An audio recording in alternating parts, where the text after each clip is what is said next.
Hello everyone! Welcome back dito sa aking channel, and today's vlog, i-share ko lang sa inyo yung naging experience ko sa Cash Express kasi until now, marami pa rin po yung nagtatanong sa akin like, Miss Yana, paano ba magpautang ang Cash Express? Paano ba yung interest, yung processing fees at yung loan terms? Mabilis nga ba talaga ito magpautang or hindi? So ayan, i-share ko sa inyo mga beshies. Sana mapanood nyo yung buong video na ito at dun kayo mag-decide kung uutang pa ba kayo or hindi.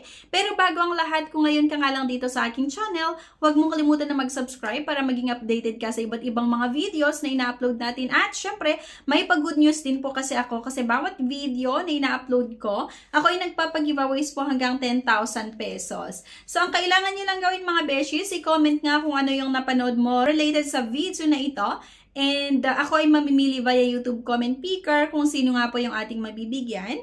So let's get back to the topic. And here nga, ang Cash Express po mga beshies ay isang pautangan online na kung saan pwede tayong makahiram hanggang 20,000 pesos. Pero kapag first time, bali ang ino-offer lang ng loan app na ito or pautangan na ito ay hanggang 10,000 pesos lang. Ang amount na pwede nyong mahiram ay nakadepende pa rin yan. Minsan may na-offeran ng 10,000 pesos pero yung iba 1,000, 2,000, 3,000, or 5,000 pesos yung pwede nilang mahiram. Lalong-lalo nga kapag first time na manghiram dito sa Cash Express. And dito mga beshi, sa Cash Express, isang valid ID lang yung requirements. Pwede na nga makahiram dito.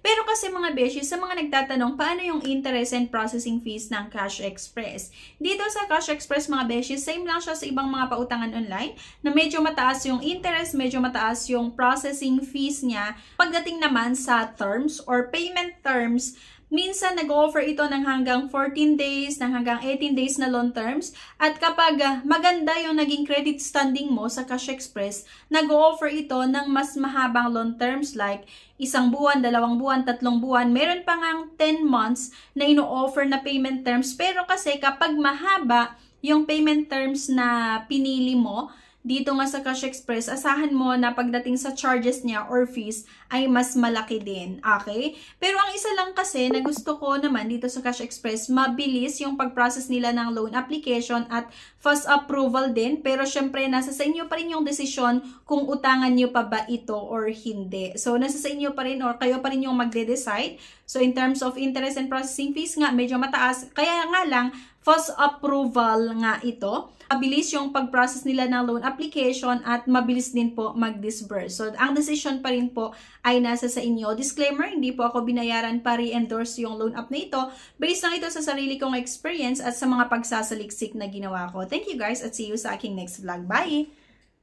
If declined sa bank and other loan apps, pwede niyong subukan yung ibang options. See the links sa description at sa comment section below. Click the link and apply. Disclaimer, try or apply at your own risk.